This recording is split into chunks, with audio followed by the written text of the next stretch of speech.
গোপালের দরবার লীলার কথা বলে শেষ করা যায় না। সামান্য লেখাপড়া শিখে গোপাল তার বাকচাতুর্যে আর উপস্থিত বুদ্ধিতে দরবারে সকলের উপর টেক্কা দেয়। শুধু তাই নয়, বিচিত্র এবং বিবাদমুখর মুহূর্তে গোপাল এসে হাজির হতো দমকা বাতাসের মতো। তার উদ্ভব ব্যাখ্যায় এবং বিশিষ্ট ভঙ্গিতে গুমোট পরিবেশকে নির্মল হাসির আনন্দরসে ভরিয়ে তুলত। বিরূপতা দেখালেও গোপালকে তাই ভেতরে ভালোবাসত সবাই। সেদিন ভারতচন্দ্রের কাব্যকে কেন্দ্র করে কেমন করে শ্লোক সম্পর্কে তর্ক উঠল। যে কোনো সাহিত্য আলোচনায় যা হয়, এখানেও তাই হলো আর কি। পণ্ডিতেরা শ্লোকের মূল ভাবনার কথা ছেড়ে তার অন্যতর বিচার বিশ্লেষণে মেতে উঠলেন। অবশেষে স্থির সিদ্ধান্ত হলো, যে বাক বিন্যাসে রস আছে, চার চরণ আছে এবং যার দ্বারা অর্থ বোঝা যায়, তাকেই নাকি যথার্থ শ্লোক বলে। লাফিয়ে উঠল গোপাল, বলল, মহারাজ, আমি এক উত্তম শ্লোক রচনা করেছি। মহারাজ বললেন, কি রকম? আবৃত্তি করো। গোপাল বলল, ক্ষীরং পিবতি বিড়ালঃ। বলুন তো পণ্ডিতেরা, এ কি উত্তম শ্লোক নয়? এক পণ্ডিত বললেন, এতে রস কোথায়? গোপাল বলল, কেন? ওই যে ক্ষীর, ওতেও রস পেলেন না আপনি? দুধ মরে তবে তো ক্ষীর, এর চেয়ে ভালো রস কোথায় আছে? সভাসদেরা হেসে উঠল। আর এক পণ্ডিত বললেন, রস না হয় বুঝলাম, কিন্তু চার চরণ? গোপাল বলল, কেন? ওই যে বিড়াল, তার চার চরণ। আরও হেসে উঠলেন সবাই। এবার মহারাজ বললেন, কিন্তু এর মধ্যে অর্থ কোথায় গোপাল? গোপাল বলল, মহারাজ, কৃষ্ণচন্দ্রের রাজসভায় অর্থের অভাব। মহারাজ ইচ্ছে করলেই যে কোনো বাকবিন্যাস থেকেই অর্থ পাওয়া যায়। এবার মহারাজও হো হো করে হেসে উঠলেন। পণ্ডিতদের এত বড় মীমাংসার অন্তর্নিহিত সত্যের অভাবটা যেন গোপালের বিদ্রূপে স্পষ্ট হয়ে উঠল। আর একদিন পণ্ডিতদের সঙ্গে বাগানে বেড়াচ্ছিলেন কৃষ্ণচন্দ্র। হঠাৎ তিনি প্রশ্ন করলেন, দেখুন তো পণ্ডিতেরা, একই সময়ে আম আর আমড়ায় মুকুল ধরে, কিন্তু যেই কুয়াশা হয় অমনি ঝরে পড়ে আমের মুকুল, কিন্তু আমড়া তো ঝরে পড়ে না, কেন? প্রশ্ন শুনে মন্ত্রী, মুন্সি, আমাত্য সকলেই মুখ চাওয়াচাই করতে থাকলেন। মহারাজ নিজে জিজ্ঞাসা করলেন, কি হে ন্যায়রত্ন, তর্কালঙ্কার, ও হে শাস্ত্র চূড়ামণি, সবাই চুপ করে রইলে কেন? ন্যায়রত্ন বললেন, আজ্ঞে মহারাজ, কোনো ন্যায়ই এ প্রশ্নের মীমাংসা নেই, এটা আদৌ আমার বিষয় নয়। তর্কালঙ্কাও একই রকম উত্তর দিলেন এবং খানিকক্ষণের মধ্যেই দেখা গেল সকলেই নিবিষ্ট মনে পায়ের তলার বালুকার মধ্যে এই অসাধারণ কঠিন প্রশ্নের উত্তর খুঁজছেন। সকলেই নীরব, নিস্তব্ধ। এমন সময়ে গোপালের হলো আবির্ভাব। সে এসে বলল, মহারাজ, কিসের শোকসভা? সবাই স্তব্ধ কেন? রাজ্যের সর্বত্র মঙ্গল তো? কৃষ্ণচন্দ্র বললেন, শোক নয় গোপাল, আসলে আমরা সবাই এক জটিল প্রশ্নের সমাধান খুঁজছি, পাচ্ছি না, তাই সবাই নীরবে আছি। গোপাল বলল, মহারাজ, অধমকে কি সমস্যাটা জানানো যায় না? মহারাজ বললেন, মূর্খ, তোমায় জানিয়ে কি লাভ? গোপাল বললে, মহারাজ, আমায় একেবারে মূর্খ বললেন? কৃষ্ণচন্দ্র বললেন, না, বলবো না। শাস্ত্রেই বলেছে, পণ্ডিতদের সভায় একমাত্র মূর্খই বাচাল হয়ে ওঠে। গোপাল বলল, হুজুর, তাহলে মৃতরাই শ্রেষ্ঠ পণ্ডিত, কেননা তারাই সবচেয়ে স্তব্ধ থাকে, আর বাকি সকলেই বাচাল হয়, তাই মূর্খ। গোপালের ব্যাখ্যা শুনে হাসলেন কৃষ্ণচন্দ্র এবং তারপর সমস্যাটা গোপালের কাছে বর্ণনা করলেন। বললেন, এতে দন্তস্ফুট করবার ক্ষমতা তোমার নেই গোপাল। গোপাল বলল, মহারাজ, আপনিই তো বলেন গোপালের অসাধ্য কর্ম কিছু নেই।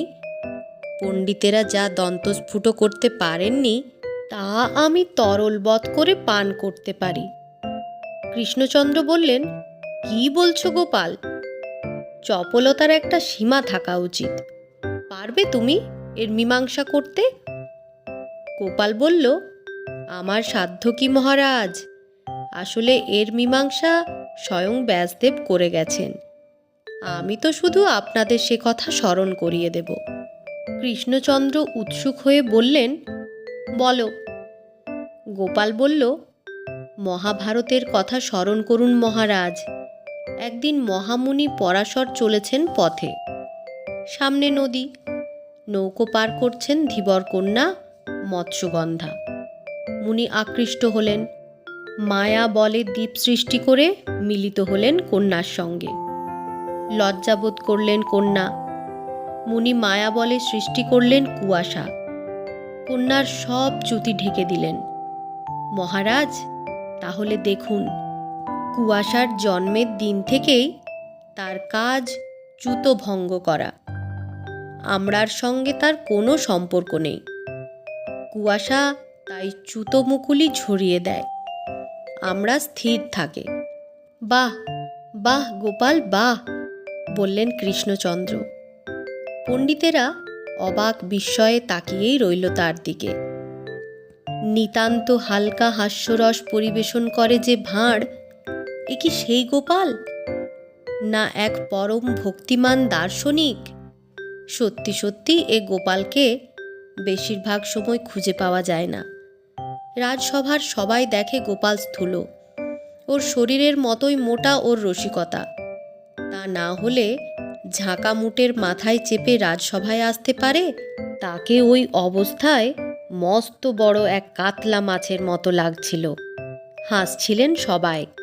কৃষ্ণচন্দ্র বললেন, গোপালের এভাবে আসার কারণ কি হতে পারে? মন্ত্রী বললেন, ওর মাথা খারাপ হয়ে গেছে মহারাজ, ওটাকে পাগলা গারদে পাঠান। আরেকজন বললেন, নিশ্চয়ই পুকুর পাড়ে পড়ে গিয়ে ঠ্যাং ভেঙেছে, তাই ঝাঁকা মুটের কাঁধে চেপেছে। আরেকজন বললেন, তা হবে কেন, নিশ্চয়ই কোনো অপকর্ম করতে গিয়েছিল, ধরা পড়ায় সবাই মিলে দিয়েছে ঠ্যাং ভেঙে। এমন সময় গোপাল এসে পৌঁছালো। ঝাঁকা থেকে নেমে পয়সা মিটিয়ে বলল, মহারাজের জয় হোক। মহারাজ বললেন, কি হে গোপাল, ঝাঁকায় চেপে কেন? নিজেকে সবজি আনাজ ভেবেছ নাকি? গোপাল হাসল, বলল, অনুমান করুন দেখি। মহারাজ বললেন, বোধ হয় তোমার কুচকিতে ফোড়া হয়েছে। গোপাল বলল, ইস, বাজিটা যে কেন ধরলাম না, জানতাম আপনারা কেউ কারণ বলতে পারবেন না। কৃষ্ণচন্দ্র বললেন, সেই না পারা তত্ত্বটা কি, সেটাই তো জানতে চাইছি। গোপাল বলল, তত্ত্বটা তো আপনাদেরই মহারাজ, নিত্য নবং। সকলে হো হো করে হেসে উঠলেন। বুঝলেন গোপাল তাদের উচিত শিক্ষা দিয়েছে। ব্যাপারটা হলো এই যে আগের দিন সভায় জীবনের একঘেয়েমি নিয়ে কথা উঠেছিল এবং শেষ পর্যন্ত সিদ্ধান্ত হয়েছিল একঘেয়েমি কাটাবার একমাত্র উপায় নিত্য নবম, রোজ রোজ নতুন রকম কিছু করা। আজ তাই গোপাল নিত্য নবম নমুনা দেখিয়ে দিল। কোথাও কোথাও গোপাল এর থেকেও বীভৎস, এর থেকেও উৎকট, আর তা একমাত্র গোপালেই সম্ভব।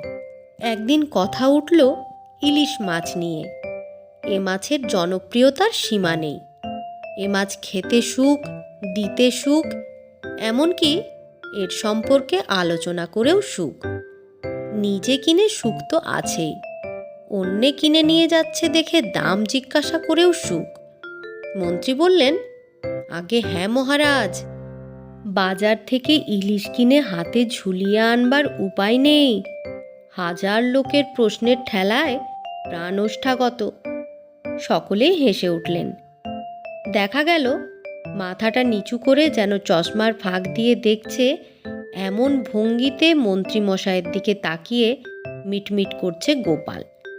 তার গালে ভাঁজ, মুখখানা যেন কান ছুঁয়ে ফাঁক হয়ে আছে। মনে হচ্ছে গোপাল হাসছে, হাসিটা বিদ্রূপের। মন্ত্রীমশাই চটে গেলেন, বললেন, কি গোপাল, বিশ্বাস হলো না? গোপাল মোসাহেবি ঢঙে বলল, অবিশ্বাসের কি আছে?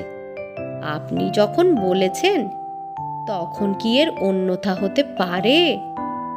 মন্ত্রী আরও চটে গেল, বললেন, গোপাল, পারবে তুমি নদীর ঘাট থেকে একটা ইলিশ নিয়ে রাজবাড়ি পর্যন্ত আসতে, অথচ কেউ জিজ্ঞেস করবে না? গোপালের হাসি কোথায় দূর হয়ে গেল। বলল, পারবো, কিন্তু কি বাজি রাখবেন?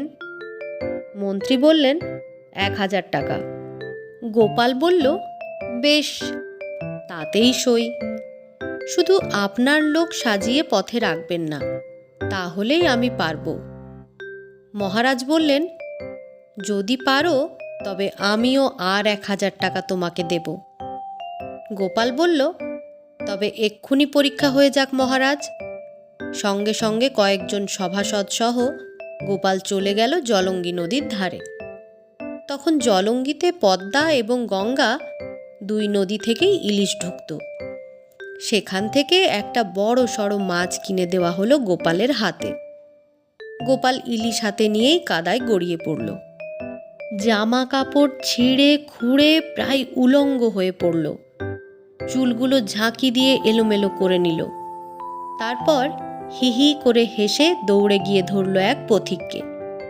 মাছ তুলে বলল, এই, আমায় মাছ ভেজে দিবি? আমি গোপাল ভাঁড় বলছি, এখনই মাছ ভেজে দে না রে।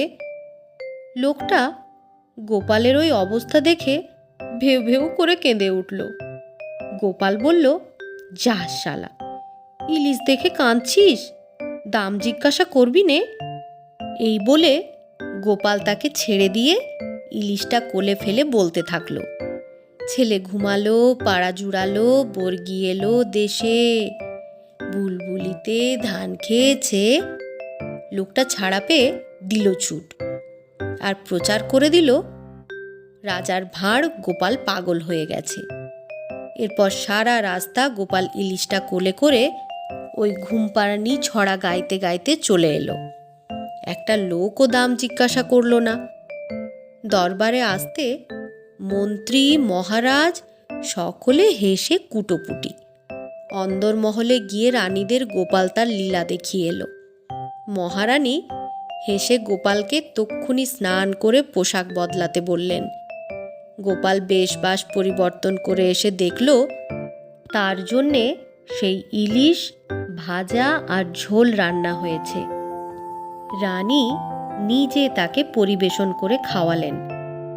যাওয়ার পথে গোপাল বলল, মহারাজ, আমার 2000 টাকা। মহারাজের সামনেই টাকার তোড়া ছিল। তিনি তা দিয়ে বললেন, গোপাল, সারা বাজার জেনে গেল তুমি পাগল হয়ে গেছো, তার কি হবে? গোপাল বলল, তার জন্য ভাবনা নেই হুজুর। আপনার সভার যত সভাসদ, দারোয়ান, চাপরাশি, হুকোবর্দার সকলে মিলে এতক্ষণে ইলিশ রহস্য ফাঁস করে দিয়েছে। আপনার রাজ্যের বেড়াল টিকটিকি পর্যন্ত জেনে গেছে যে গোপাল আজ সবাইকে কি পরিমাণ জব্দ করেছে। ঘটনাও তাই। বাড়ি যাওয়ার পথে সকলেই হেসে অভিনন্দন জানাতে থাকলো গোপালকে। বাড়ি ঢুকতে গিন্নিও হেসে বললেন, মা গো, যত উদ্ভট বুদ্ধিও বের হয় তোমার মাথা থেকে, শুনে তো আমি হেসে আর বাঁচি না। পরিতৃপ্তির হাসি হাসে গোপাল।